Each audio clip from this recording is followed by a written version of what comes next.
தனுஷ் நடிப்பில் வெளியாகியுள்ள ராயன் படத்தின் டிக்கெட் தஞ்சையில் ஒரு திரையரங்கில் அதிக விலைக்கு விற்கப்படுவதாக புகார் எழுந்துள்ளது. இது தொடர்பான வீடியோ சமூக வலைதளங்களில் பரவி வருகிறது.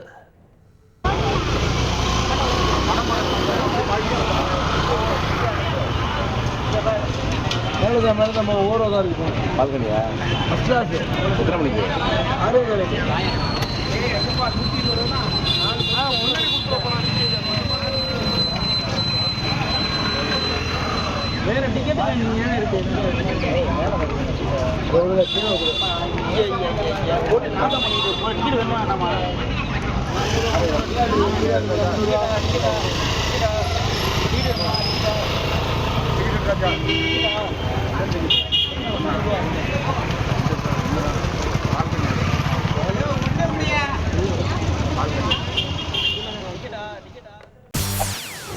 செய்திகளை உடனுக்குடன் தெரிந்து கொள்ள உடனே சப்ஸ்கிரைப் பண்ணுங்க.